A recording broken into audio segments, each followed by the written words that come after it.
question from Luciano. In the coming mayhem in international affairs, military powers will use the clout they have to keep control as long as possible. I do consider a nuclear attack war very possible. India is beside very volatile countries like China, Pakistan, and Korea. Is India a safe bet for residing when things are falling apart? Depends on where you go. I wouldn't want to be in the middle of Delhi or Mumbai. I wouldn't want to be anywhere near them. Or Chennai, for that matter. Kolkata. Not any of those places are safe for many different reasons besides war. But, you know, then I wouldn't want to be in New York or Santiago or Buenos Aires or, you know, any of those places either, for the same reason. So, you know, our plan is to go to a traditional Vaishnava village in an area of India which is very, very traditional and conservative, and where there has been probably the minimum sinful activities of anywhere on the planet. Because you see, what causes hardship, what causes disasters, what causes wars and suffering? It's people's sinful activities. You know, you can find stories of people who went through World War II, right in the middle of everything, and nothing happened to them. You know, and you can find people who were like in the middle of the most protected place, and you know, had a heart attack and died. You see, it's about karma.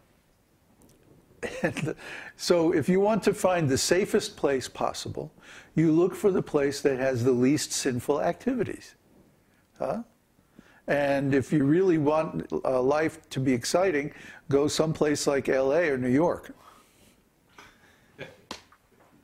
Disaster every minute there. So our plan is to go to, well, we're going to do this tour. First, we're going to write a book. Then we're going to develop this MBA program associated with the book.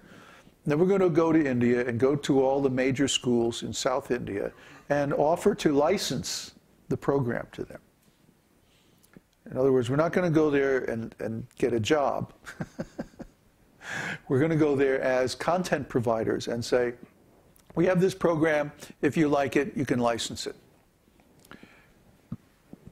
That money will pay for relocating our community to South India, and will also pay for a big enough piece of land that we can set up agriculture, and we want to concentrate on raising medicinal herbs, not food. People are still going to need medicine.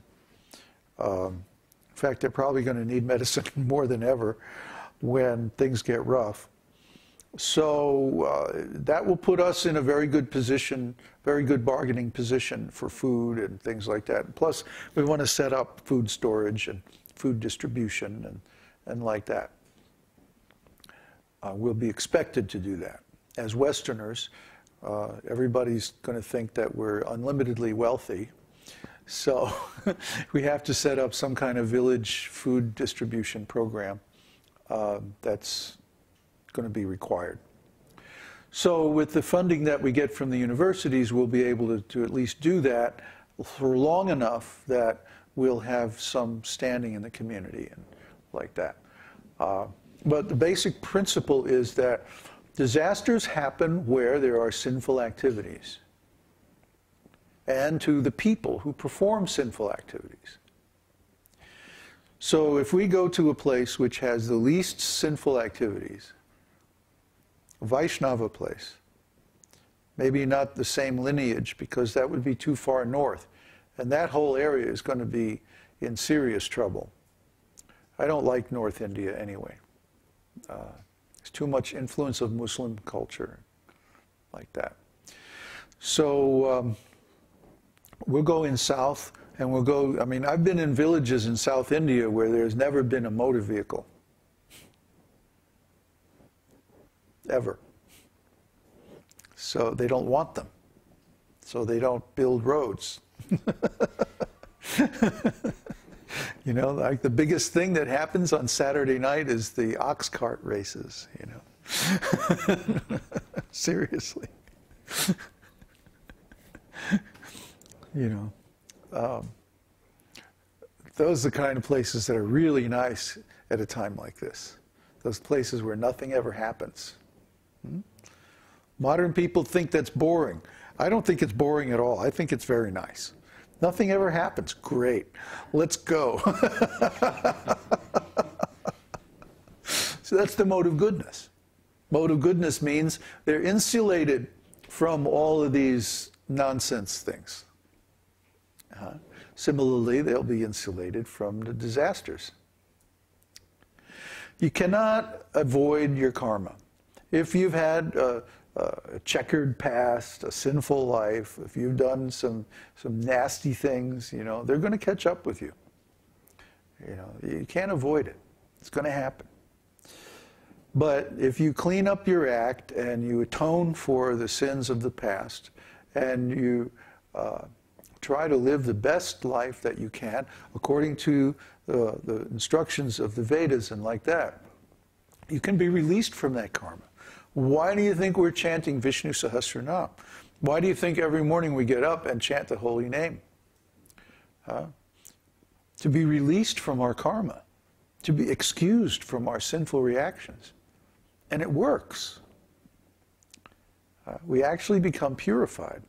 Whereas people who don't attempt to escape the circle of action and reaction, they're forced to commit more sinful activities as a result of their previous sinful activities. And they're forced to suffer for everything that they've so-called enjoyed.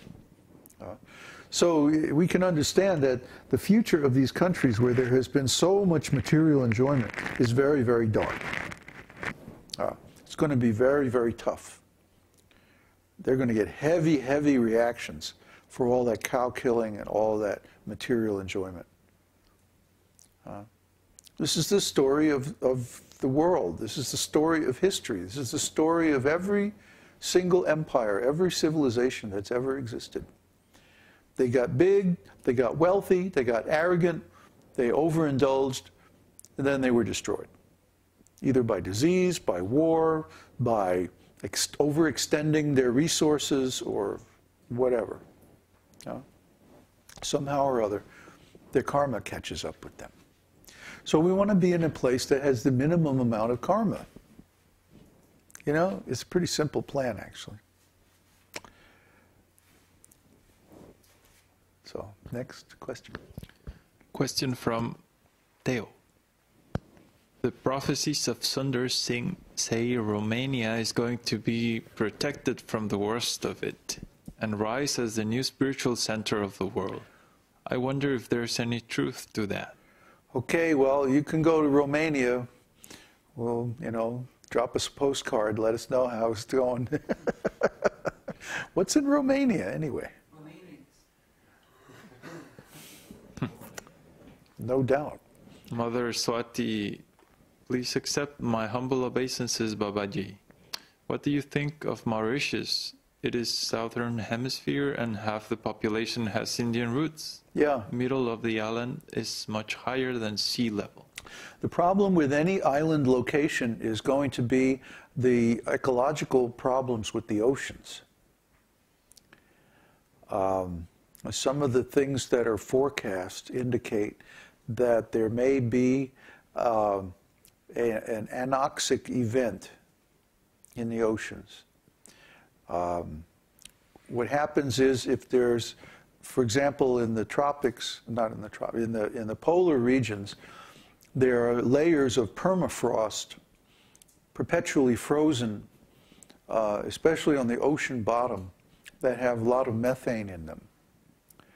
And when the oceans heat up, which they're going to do because there's going to be a lot of undersea volcanism. There already was an undersea volcano eruption in somewhere in Sumatra or Indonesia or somewhere. There's going to be a lot more of that as the planet heats up due to all this energy flowing through it. And that's going to heat up the ocean, and when the ocean heats up, these layers of permafrost, especially in the Arctic regions, are going to dissolve and start emitting methane gas. Now, when this methane gas reaches a certain concentration, there's a danger of it exploding. Any little spark, because methane is extremely flammable. So that when the methane explodes, this would trigger a huge release of sediment from the ocean bottom,